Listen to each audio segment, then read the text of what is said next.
Hey, and welcome back to another video of the Immersive Worlds channel. I'm walking through parking lot. I'm here in New Orleans, just off of Lafayette Street, here, not too far from my hotel. And I am taking you to one of the really postmodern wonders of the world, Charles Moore's Piazza d'Italia. If I'm pronouncing that wrong, please say so in the comments, or don't say so.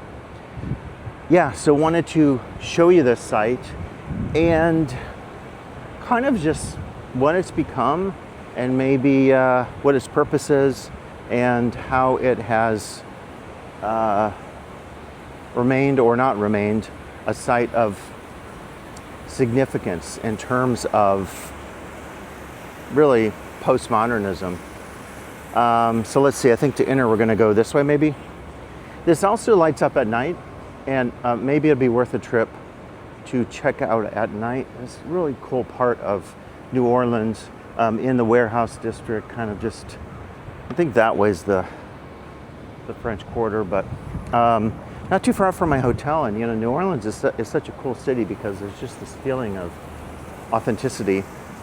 It says open till dusk, so I'm assuming maybe it lights up at night and then it's not open to the public. I'm not sure.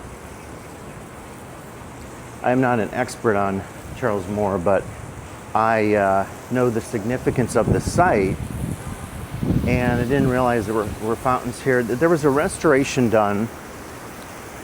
Was it 2018? A restoration done. So built in the 70s. Charles Moore, really iconic figure. Just looking up his work, again, I'm not an expert on his particular work, but I know Fred Jameson and many others who write about postmodernism consider this to be an important site. We're not really looking at it proper yet. We're just kind of on the outskirts. The wind's blowing the water here. There are fountains. And Charles Moore did a ton of stuff for university, colleges, you know, libraries and buildings. And he definitely had a sense of humor. If you look up kind of the history of this plaza, you know that the original concept was to have this sort of as the centerpiece of this area, and then there would be a vibrant area around it of shops and so forth. I think over the years it hasn't become that, although you do see the Hilton in the background, and you have a couple buildings here, more hotels. There's the Sheraton. That's the site of the AAA meetings. Yeah, that's where I've been spending, I guess, a little bit of time this week promoting our Ghost Ship project. But I think the original vision was this was going to be the centerpiece of this, you know, vibrant shopping area. Maybe not unlike some of the John Jerde work, if you're familiar with Horton Plaza in San Diego. You know, Jerde and Charles Moore, I think, are two figures, important figures, kind of in this movement of postmodern architecture. So I think for the viewer, one of the things you can do is you can look at some of the features here, and even these cobblestones interspersed with this, what is this? Like, not a paving stone, but more like a tile. And you see this sort of like reflects very old sort of historical references. I'd like to know more about this. I'm assuming this all went in the 70s, but it would be cool to know a little bit more about what this looked like when it went in, because my thought is if it looked very similar to this when it was installed, that had to have been Moore's sort of intention to contrast that with this. And it looks very much to me out of place. And from what I read about this, it's full of intertextual architectural allusions. It's full of maybe winks and jokes made. You get very particular types of columns. Can't see my viewfinder. That, you know, do not really make sense, because you would think the column itself would be a stone column, but then it's topped off right, with the metallic. And so I think that's Moore's attempt to, in a very postmodern sense, to sort of play with us a little bit and to make a joke. Again, there's so much, I think, architectural intertextuality and illusion in here that it's one of those things, right, kind of like with The Simpsons sometimes. You can watch it on one level and enjoy it, but on another level, to get the jokes, if you will, you kind of have to know a lot about architecture. And again, I am not a expert on architecture. I of course, have a lot of focus in my work on popular architecture and spaces, looking at immersive spaces. So just reading a little bit online about this very cursory references made to some of the jokes of the various columns. New Orleans, of course, is such an interesting, diverse, multicultural city where you have Spanish, French, Italian influences throughout the city, architecturally, cuisine, music, language, etc. Such a vibrant place, really a melting pot point in the United States when you think about the shipping that was so vibrant in the past. That's certainly a part of, New Orleans culture. And I think having this here is very interesting because what I've read about it is that it's definitely poking some fun at Italian traditions. Again, please highlight in the comments, but to me, when I see this, I see that kind of emphasis that, Fred Jameson talks about when you have something very old and something very new looking, right? Or you could say totally contrasting styles, right? Like this does not seem to fit with this, the old and the new. There's a wonderful distinction that the late Fred Jameson, by the way, his name has come up so many times this week when we've been talking at our Ghost Ship exhibition. Fred Jameson has a wonderful part in his postmodernism book where he talks about the contrast between Van Gogh's old boots, I forget the name of that painting, should have bought my windscreen, the wind's coming out, and Andy Warhol's silver slippers. So, to me, you could take that kind of distinction that Jameson makes and right here see that kind of contrast. Again, sometimes I think we think of Charles Venturi and Learning from Las Vegas and the idea that when you have architectural irony or pastiche or references and allusions, that it's always going to be something like the decorated shed, right? You're going to have the LA donut restaurant that is over the top and kitsch and Jeff Koons-esque and all this kind of stuff. You could have something more subtle like this and definitely have a postmodern appeal. It looks like this, this was, dedicated March 19th, 1978. Okay, I was curious if this was the original. I mean, some of it looks very, is that marble? I'm assuming that's marble. So maybe this is also black marble here. And then you have more of this, these old bricks. This is like something you would see a cobblestone alley if you're walking through the Shambles in York or something like that in England.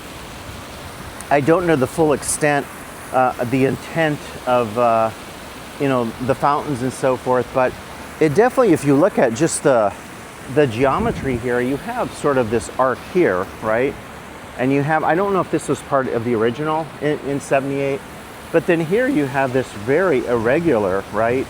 Geometric jetties, even this here, right? When you look at it,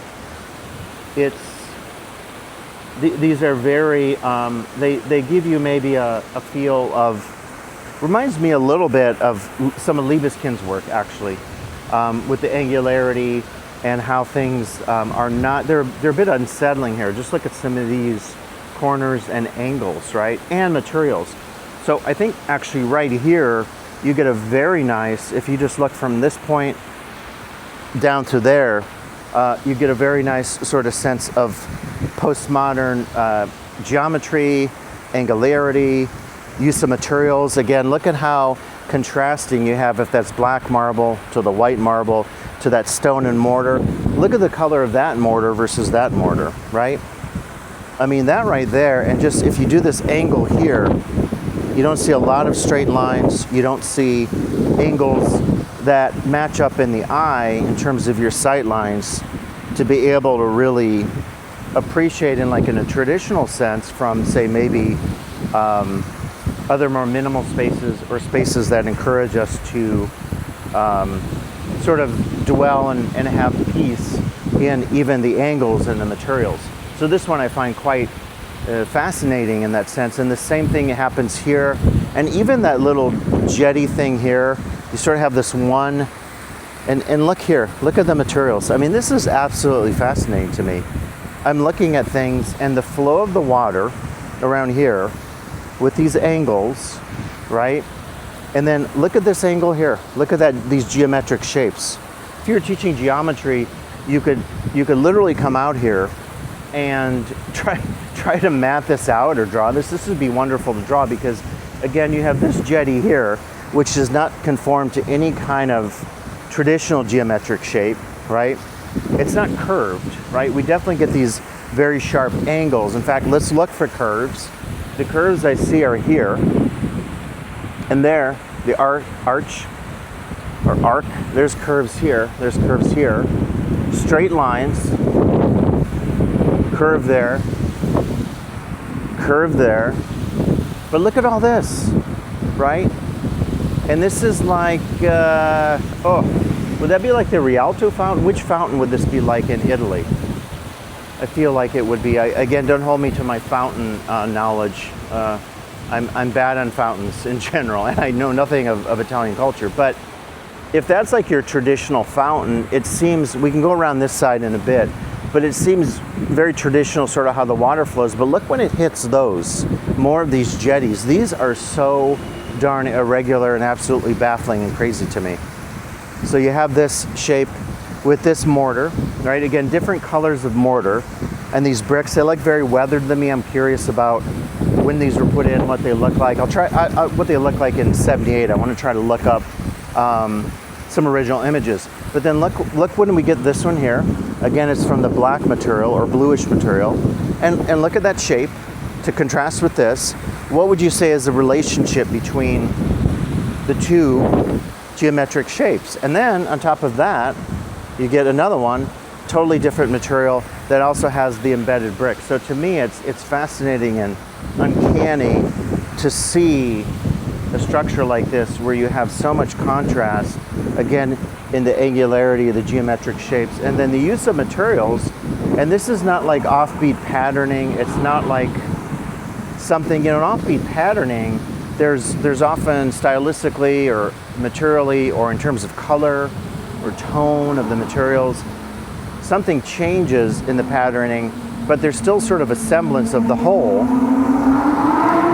at the level of sort of the entire piece that you're working with. I'm thinking of African textiles. In this case, we get this, which absolutely is baffling to me. And I mean, and brilliant and wonderful, absolutely. So you look at this, and it's almost one of these things where if I look at this composition right here, right, just from this area to this area, I can't really, where does my eye settle, right? If you have a vanishing point or a point of a great arch, and you have a few of them here, boom, your sight line is there, boom, you know, some of these sort of doors, maybe the pillars. But in the case here, and even if I walk a little more backwards here and I extend to these ramparts or whatever you'd call them here, which, are they the same material as that? I think it is. And again, look at their shapes.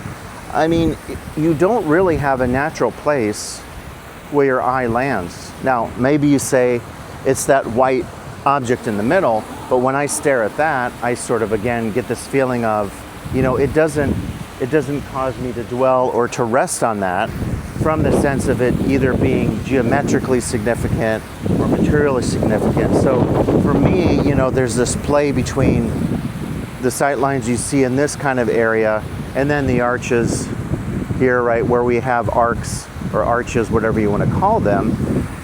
So for me, this is a very uncanny point of this whole structure. And again, as I'm suggesting to you, it's because of the material, it's because of the angularity, the shape, the geometry, And then it's the patterning, which really is hard to say is patterning. I mean, you get repetition of the bricks here and here, but then we have the black or blue stone introduced. We have the white marble there, and none of these, I mean, if that white marble didn't have the bricks in the middle, and if it was instead maybe like a dome or some sort of round circle or something in the middle, again, maybe that would form kind of a sight line where your eye would want to linger. So throughout this entire pool, starting with the fountains, really emanating outwards, and we'll continue to move along here. For me, it's absolutely ironic, uncanny, what would I call it? And that continues throughout, right? It really does continue throughout. Look at just the color composition and the material composition going along here.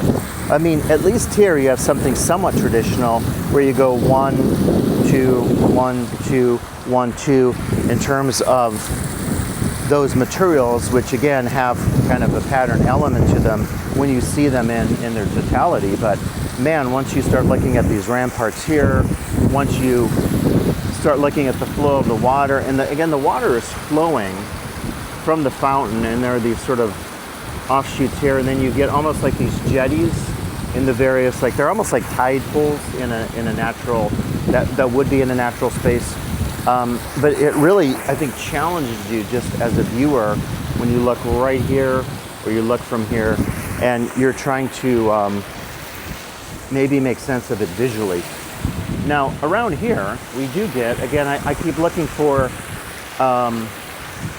straight lines and odd angles made up of straight lines, and then I'm looking for circularity, and you get some of it here, right? So that kind of forms in a piazza, right?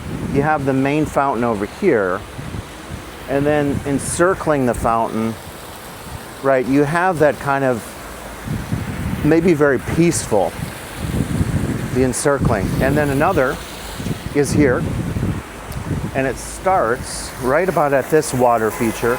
Did not notice this until now. That is super cool. So recirculating the water. I'm assuming a pump from up here. But yeah, so you get another enveloping circle there, and then another one here. So we have 1, 2, 3, 4, 5, 6. 6 of those. Is that significant? Is 6 significant? In a sense, you know, you could almost say that that visually feels very peaceful. In fact, I'm doing this right now. Before I was looking entirely this way, right? And you feel angularity, you feel juxtaposition, you feel like hard angles emotionally. It's very much choppy and abstract and direct. It feels very hard to me. It feels very hard and like pushing against me existentially, conceptually. Whereas this, when you look at it right here, if I'm not even looking at this plane here, and I'm just looking at what almost forms a half circle, not quite, because I feel like this is more angular, and there, so that, you know, I guess that would be the end of maybe the end of the half circle would be more like there. But what's cool about it is that feels very peaceful. It's orderly. Yes, there's the contrast of the two types of the stone or building materials. So I would say old and new, again, kind of a Fred Jameson thing, pastiche or referencing of two different periods, time periods, whatever you want to call them. Oh, there's a guy going up there. I didn't know you could kind of climb up to the top. But then you go here and you're like, whoa, what? You know, what is going on? By the way, some of that spray is coming up here. So that at least, from a patterning perspective, feels very peaceful and traditional. This feels very postmodern. The question to the viewer is, do you need that to achieve this? I think you do, right? It's a contrast that's achieved because of these being in such close proximity to one another, visually and spatially, etc. This is also curious. It's very labyrinthine. It feels almost like, you know, you're trapped a little bit. Again, I feel a little Liebeskind's vibes, specifically the Jewish Museum, but this would be more three-dimensional. So if you go to Liebeskind's Jewish Museum, you basically get this, but flip it up three-dimensionally, right? and this, of course, three-dimensional, but I mean, you could actually move through it. It encases you as opposed to being decorative elements on top of something that creates kind of a structure three-dimensionally that, yes, you could walk on, but you're not enveloped by it in that same sense. So Liebeskin, specifically a Jewish museum, plays with some angles that are similarly, you know, in that case, it's about the existential disturbance of the Holocaust, of the rise of the National Socialists, etc. Oh, we're getting a closer view here of our wonderful pastiche. These are quite, these are remarkable when you see them. Yeah, really quite astonishing. I'm just going to get a, I have to get my still camera out in a bit. Yeah, because I want to get some still shots as well. But here's some more. And, we're getting, okay, so from this side, this is always a thing that I love about anything architectural or spatial, is there a front and back to it, right? We assume that area there where I was standing is the front. But what if this is the front? What if our perspective, how does our perspective change when we see this from the back side? And again, I find like this is quite postmodern, that this backside's not painted, that same kind of ochre color, the reddish orangish ochre, or the, oh, I love the weathering on that yellow, very nice shade of yellow. I don't know if that was originally that way. It looks very patinated, it looks very kind of worn, the effects of time and so forth. Same here, right? I really want to know if this is weathered or intentional. Because if you look all the way up, yeah, see it kind of goes up there and it looks like it could be weathering, but it could also be if you applied the paint in a certain way where you didn't want perfect coverage, etc. What are these? Is that it's a metal panel. What is that? Okay, wait, there's another one. Are these lights? Are these lights that go on at night? What are these? Ah, they're lights. Look at that. Yeah, they're lights. So presumably, and I'd love to see this at night. We'll see if I get a chance. These then kind of create a reflective effect. The metal there is just encasing, again, more of those fountain water distribution dealies. Again, this backdrop to me is kind of postmodern because why wouldn't you paint that, right? So that the visitor, the viewer could enjoy it from the backside, having it different colors, right? I mean, this column here is fully painted and does not look, what is this made of? It's very hard. It feels like stone of some sort or concrete, but it's painted.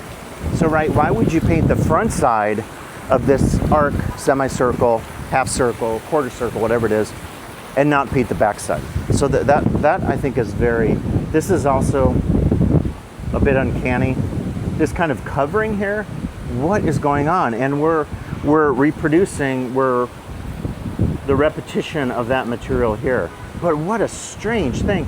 And look at this. Look how the cover, if you will, is this supposed to be like, what do you call the facade? You know, when you see a facade architecture thing, just the front of it is like the decorated shed, as Venturi talks about, or a movie set. If you go to Universal, you just see the front of, you know, an Old West store, a saloon, and then it would have, you go to the back and you see something like this or something like this, because this does not match up here. And again, that feels very strange and postmodern to me from this perspective of how this does not attempt to cover this in a sufficient way, right? That it would be part of the same structure. It's almost drawing your eye to say, this is not the same as this, and of course, they're not.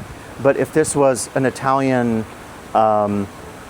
architecture at a triumphal fountain, or a building, a very historic, piece of architecture, we wouldn't see that kind of situation happening at all. So it's very postmodern.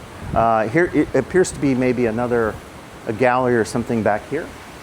Again, we're just kind of wandering. There look to be vents or something like that. We can see the new building, which I'm assuming was not here when Moore was creating this, when it was christened in '78. But I saw a guy walking up there, and I guess you can. So I guess what you could do is actually I don't see any signs that say keep off. I think if you're doing this just because it's wet and so forth, you want to be careful because, yeah, you don't want to slip on this, but this gives you a different perspective and angle to the surroundings. And man, right here, just look at this. Again, it seems very, and look, we're repeating that kind of cover, that facade cover that does not work. But of course, it works conceptually. Look at that, look at that.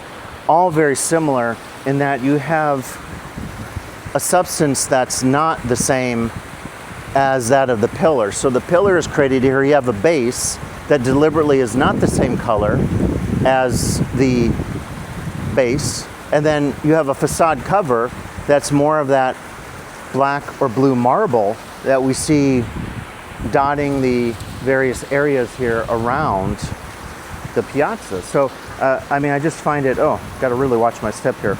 I find it just really quite radical that you see that's quite interesting. And these angles, what is happening here, right? Let's get some still shots since we're here and we have that opportunity. Yeah, wow.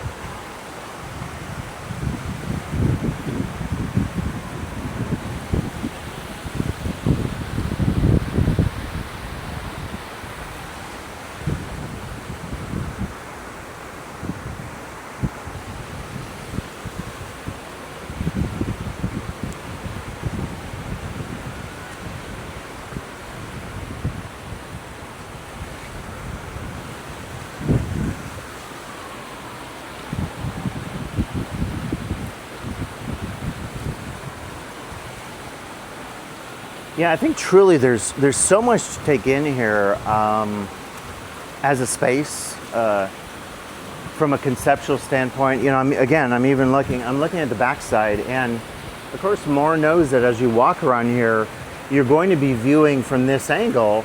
But from this angle, I don't want to call it unpleasant.